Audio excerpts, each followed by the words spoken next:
There's a sense in which if we really believe what we confess in the Apostles' Creed and the Nicene Creed, we're talking about the most exciting story in human history. This is the story of our world, and it is breathtaking in its scope. What we believe to be true about Jesus Christ is astounding.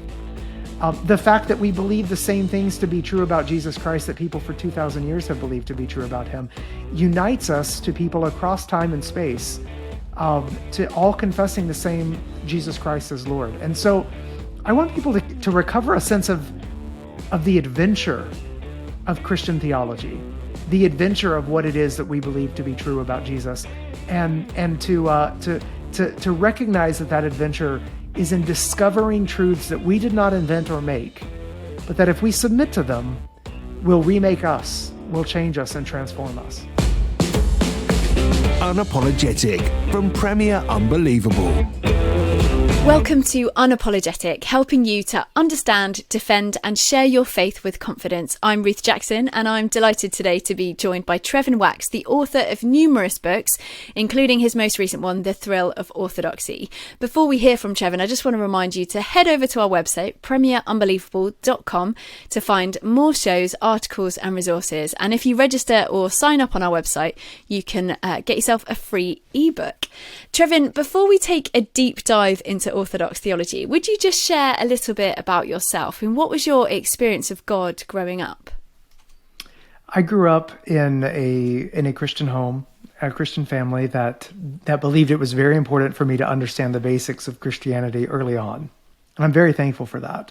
I was part of a church that was very focused on Bible memorization and being able to understand just the rudimentary aspects of Christianity early.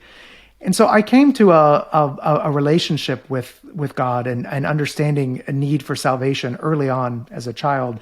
And then as a teenager, since the Lord really deepening that work in my heart. And I remember I was 14 years old when I suddenly realized it was a weekend church event. And I realized if everything I believe about Christianity really is true, then it changes my whole life. Then my whole life will be different from this point on. If I say Jesus is Lord, that means I have to follow him. I have to do what he says to do. And so the rest of my life has really been, an outworking of that deepening realization. I've been able to do cross-cultural ministry and mission work overseas. And in Romania, I spent several years. My wife is from Romania. We have something of a third culture family, and I've been writing and reading and serving in various churches since that time. So just the Lord has been very good to me over the years as he's given me opportunities to grow and to hopefully help the church grow as well. Well, I'd love to hear a little bit more about your time in Romania. I think we're going to talk about that in the next issue of the podcast, so do keep listening. But I'd love to hear just, where did The Thrill of Orthodoxy come from? Why did you write the book? I believe every generation needs to recover a sense of awe and wonder at the beauty of the Christian faith. It's very easy to take for granted things. I think that's true, not even of Christianity, but just of astonishing things in general. I think we get so easily bored with wonders that are all around us. The way the world works, how things happen, the beauty on display in nature. There's so many different ways in which our eyes grow dim. They're just not open to the glory of what's around us. And I think the same is true with Christianity, with our faith. We can subscribe to certain doctrines and then begin to take them for granted, to not be astonished at them. And I believe when a generation loses confidence in the beauty and the goodness of Christian truth, then it's very easy to stray. It's very easy to drift into other, theological error or into heresies even.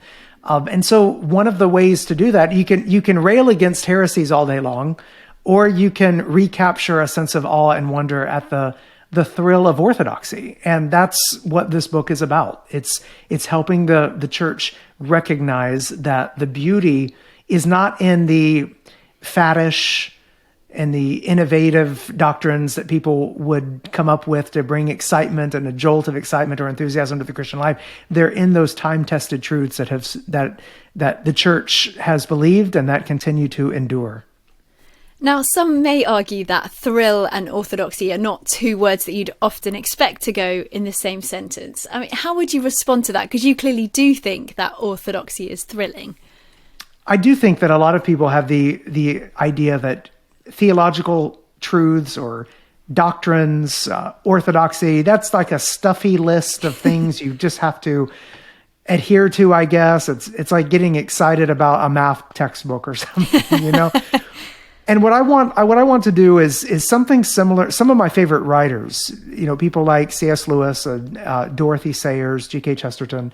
Some of my favorite writers, I think, have done this well. That they've shown. You know, Sayers in particular talks about how the dogma of Christianity, the drama is the dogma. The dogma is the drama. There's a sense in which if we really believe what we confess in the Apostles' Creed and the Nicene Creed, we're talking about the most exciting story in human history. This is the story of our world, and it is breathtaking in its scope. What we believe to be true about Jesus Christ is astounding. The fact that we believe the same things to be true about Jesus Christ that people for 2,000 years have believed to be true about him unites us to people across time and space, to all confessing the same Jesus Christ as Lord. And so I want people to recover a sense of the adventure of Christian theology, the adventure of what it is that we believe to be true about Jesus, and to recognize that adventure is in discovering truths that we did not invent or make, but that if we submit to them, will remake us, will change us and transform us. I mean, you definitely touched on this already, but why do you think that orthodoxy matters? I think orthodoxy matters because without orthodoxy, we are basically adrift in a sea of personal preference. We drift toward all sorts of different things that would make the faith more palatable for the times that we live in. We tend to shave off the sharper edges of Christianity. We tend to resist the constraints of Christianity right in those very places where the spirit of the age would most lead us toward compromise.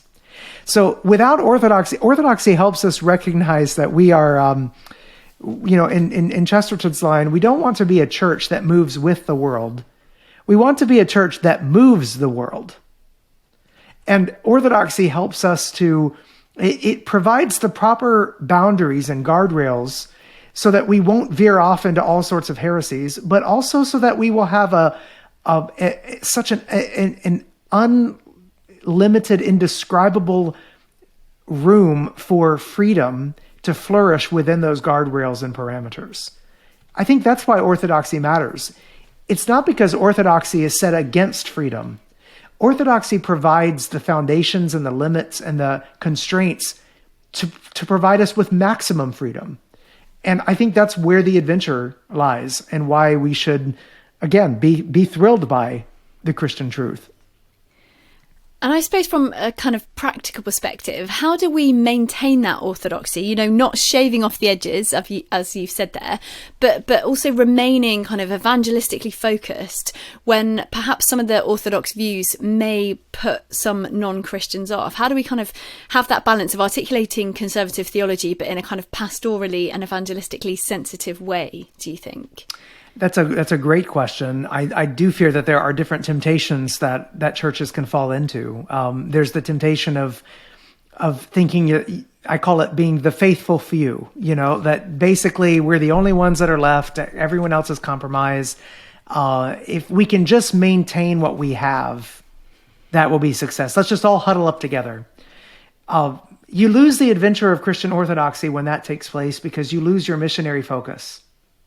You're no longer seeking to bring the truths of orthodoxy into an encounter, a missionary encounter with the world.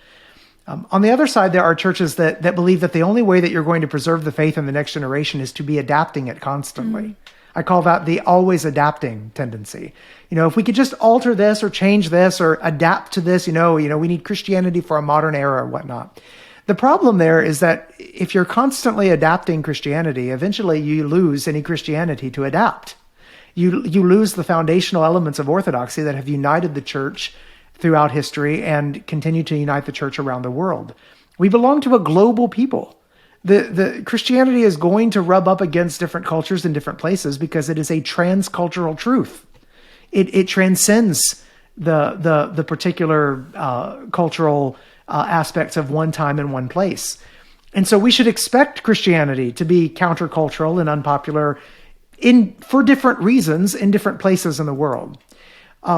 So instead of succumbing to the temptation of being the faithful few or being the always adapting, the real adventure, and the one that I want to call us to, is one in which we bring the Christian truth into a missionary encounter with the world, where we have that adventure of living like missionaries, not adapting the Christian faith, but applying the Christian faith in new ways and new times.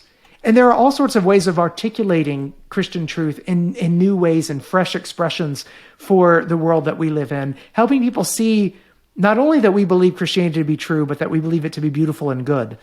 And that is the task. That is the adventure. And that's where all of the conversation and where a lot of our energies should be focused. You've got a great line in the Thrill of Orthodoxy, which is the church faces her biggest challenge not when new errors start to win, but when old truths no longer wow. Why do you think old truths no longer wow? And what do we do about that? I think in some cases it's because old truths we can become so overfamiliar with them. You know, familiarity often is the enemy of wonder. I find it interesting when people who live by the glories of the ocean wind up going to vacation in the mountains, or vice versa. There are people that live in the mountains, they wind up going to the beach for vacation. But I think one of the reasons why that's the case is we have to change the scene. We have to change the scenery a bit in order to really see the scene. You come back to your home in the mountains, or you come back to your home and suddenly you see its glory afresh with new eyes. So one of the reasons old truths no longer wow us is because they can become routine. We can begin to take them for granted, just like we take for granted some of the beautiful things around where we might live. But there's some other reasons as well. I think we can no longer be wowed by old truths because we don't have the patience for theological study. We think only in terms of what's immediately practical to my everyday life. We can sometimes become unsettled by some of those old truths. Some of those old truths don't sit well today with a contemporary sensibility. And I think instead of bringing our sensibilities in line with those old truths, it would be easy to shift some of those old truths to where they're more in line with our contemporary sensibilities. And so I think there are various reasons why we may wind up having those old truths losing their luster, and why we need to recover that, because that's part of what faithfulness will look like in our time. So how do we combat that complacency that you touched on at the beginning of that question? You know, what do we do as Christians to stop being so complacent, do you think? Well, I think there's various things that we can do. I mean, one of them would be to recapture a sense of rootedness in the historic Christian faith, in church history, just being wowed again by the fact that this has been delivered to us, that this treasure has been passed on to us for the past 2,000 years. And that people in various denominations and groups that have different views on all sorts of things still remain remarkably united on the essentials of the Christian faith. I think that's an astounding thing to consider when you think about all of the different cultures where Christianity is represented, when you think about Christianity across the world, Christianity throughout time and history. So I think that's one way of recapturing that thrill and moving away from that complacency. Of course, opening the scriptures and continuing to be in the scriptures afresh and expecting the Lord to speak to us is another way. But I would also recommend that one of the ways we can recapture the thrill of orthodoxy and fight against complacency is by sharing the gospel, by evangelism, by speaking to others about the Christian faith, to people who are open and interested to hearing more. And I mean, I think we start with our own family members, for that matter. One of the best things that you can do as a believer is, if you're a parent, for example, it's to introduce your child to these wonderful truths. As a parent, one of the things that you love to do is to take to introduce your child to a toy that you loved growing up, or to watch a favorite movie that meant a lot to you as a kid or a teenager, to show that to your son or daughter. There's something magnificent about reliving those experiences with your eyes wide open, reliving them through the eyes of your children. The same is true of passing on the faith to our children. And the same is true if whether or not we have children, or whether or not we're married, or whatever stage of life we're in. When you see other people come to faith in Christ, and you see them raise their arms to the Lord in a sense of devotion and worship, and you recognize that these truths are now being implanted in their hearts for the first time, there's nothing quite like that to recapturing the thrill of orthodoxy. And so one of the best ways to really savor the gospel for yourself is to share it with others. I guess when people hear that, they might be sort of terrified, the thought of doing evangelism or sort of sharing the gospel. Do you think part of that is that, they've not studied theology, or they don't really know where to start? I mean, do you think studying theology, that sort of thing, is that something we all should be doing? I know you and I sort of have done that officially, but is that something that people should be looking to do just kind of in their own time? And if so, is there somewhere good to start? Or is that something we can just do through kind of the teaching in our church and that sort of thing? Well, I think there's two answers to that. I don't think that everyone is called to be a vocational theologian. So I wouldn't want to put the burden on people that they need to become theological experts that can parse the intricacies of, every aspect of the Nicene Creed or every difficult passage of Scripture. I don't think everyone is called to that level of theological education, and nor would it be good if everyone were. And there are different gifts for different people. But the second part of the answer to that question is that we are all theologians at some level, whether we recognize it or not. We all have a view of God. We all have a confession of Jesus Christ. If we belong to his church, we are doing theology. Even those who say, I don't need to fool with all that theological stuff. I'll just, let me just love Jesus and love my neighbor and be about his mission. Well, okay, but then you've got to answer the question, who is this Jesus you are called to love? Jesus himself asked his disciples, who do you say that I am? You have to ask the question, what does it mean to love our neighbors? Not just as the way the world would define love, but what does true love actually look like according to a biblical perspective? Or just be all about his mission and sharing the gospel. Okay, what is the gospel we are called to share? What's the extent of the mission? These are all questions that push us back into the realm of theology. So the question really isn't, will we do theology? The question is, will the theology we do be good or not? What kind of theologians will we be? We all have a view of God. I believe it was A.W. Tozer who said the most important thing about us is what pops into our mind when we think about God and who he is. So I would just encourage those who believe that they're unqualified to share the gospel, just to remember, it's not in getting every aspect theologically correct. That's not where the power is. I don't really consider myself to be amazing, excellent as an evangelist myself. I've often said that my feeling of sharing the gospel or doing evangelism it's like a clumsy little kid handling a stick of dynamite, But it's the dynamite where the power is. It's not in my presentation. It's not in my articulation. It's not in me getting every single thing exactly right. It's in recognizing that God is working through spiritual conversations to bring people closer to himself. That's where the power is anyway. And so we've got to remember that. It's not in our qualifications. It's in the power of the gospel to change lives. That's where the authority and the power comes from. I guess you sort of touched on this just now, but how do we hold in tension our desire to cling to orthodoxy, but also, I guess, acknowledging that we don't have all of the answers? There's lots we don't know. I suppose if you want to kind of put names on it, like orthodoxy and mystery, how do we hold those two in tension, do you think? I think a lot of people want to pit orthodoxy and mystery over against one another today, almost as if to say, well, if you have, you can't really be certain of anything. If you're certain of something, you can't be humble. And I want to push against that a little bit, because I don't think that's true in other areas of life. I don't think that I'm lacking humility when I'm certain about the math problems that I'm helping my son with when he's doing his homework, as a fourth grader. I can be certain of the answers and still be humble, just like I can be humble when I'm, helping my older son with his calculus problems and realizing I'm not very good at that, that I need a lot of help there. There's a lot that I don't understand. The Apostle Paul says we know in part. And I think that's a good thing to hold in tension, to recognize that we do only know in part. We don't know everything. We don't know things comprehensively. We don't have a comprehensive certainty that comes from a God's eye view of the world. We can't expect to have that. That's one of the challenges of the old Enlightenment and modernist pursuit of knowledge. There was this sense of we could somehow plumb the depths of everything and somehow come to a comprehensive God's eye view of everything. We cannot have that. To seek that would be idolatrous. But lest we forget, Paul also, he did say we know in part, but he also did say we know.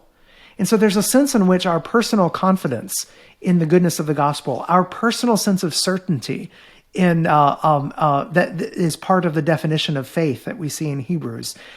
This is part of what it means for us to follow Christ. So there is a sense in which orthodoxy leads us into deeper and deeper mysteries, revealing many of those mysteries as we go along, but also recognizing that we will never plumb the depths of the identity of God. In fact, we'll never, even in eternity, I don't believe, have a full understanding or grasp of God, because that would make us to be God himself. We will be coming into ever more increasing knowledge of who God is without ever reaching the end of that infinity. And so instead of keeping us away from orthodoxy, I think that understanding of mystery and transcendence should drive us deeper into the beautiful mysteries of the truth that have been revealed through orthodoxy, because that's going to be the journey of discovery that we will be on for all of eternity as we behold the one who has saved us. We're going to be talking more about this in the next podcast as well. I feel like there's so much to unpack in your brilliant book. But just a final question to end off this episode. How do we recapture the thrill of orthodoxy, do you think? Well, I hope that one way of doing that would be by being part of a community of faith who subscribes to the same orthodox beliefs. I don't think this is a project we can do on our own. I'd love to say, well, just buy my book and it will solve it all for you. That's a good start, or to be able isn't to it? say, that's right. Or to be able to just say, oh, just read more or just do more. No, I think the community of faith is vital here, because the Christian life was not meant to be lived alone. And I think whenever we are drifting away from orthodoxy or whenever we're losing a little bit of that passion, we need to be serving others in the name of Jesus, serving others in the name of him, knowing that this is one of the ways in which we are connected to believers in a local community of faith, and then connected to, as often as we can, we need to be encountering Christians in other parts of the world that remind us that these beautiful truths that we confess are shared. We have a shared confession with people in many different cultural contexts. And I think that helps us regain the emphasis. You often hear of people going on a mission trip or to another part of the world and being astounded by the level of unity that they immediately feel with believers and sisters in other parts of the world who worship in very different ways than we may be accustomed to. And yet, when we find ourselves in those moments, I think what's actually thrilling us is not just the camaraderie and the friendship and brotherhood we may feel with people in other parts of the world, but that sense of a shared unity in confession. And so I would recommend, again, that we become reacquainted with the church throughout history and the church around the world as we open up the scriptures and seek a fresh word from God for today. Trevin, thank you so much. We're going to carry on this conversation in the next episode, but thank you for listening to Unapologetic. You can find out more about our guest, Trevin, through the links in today's show. And please do let us know what you think of the programme by emailing unbelievable@premier.org.uk. We love to hear your honest thoughts, so even if it's not positive, drop us an email, because it's helpful to know. And as I said before, just join us next week as we carry on this conversation with Trevin, where we're going to be looking at culture wars, objections to the Christian faith, and evangelism. Unapologetic from Premier Unbelievable. For more shows, resources and our newsletter, visit premierunbelievable.com.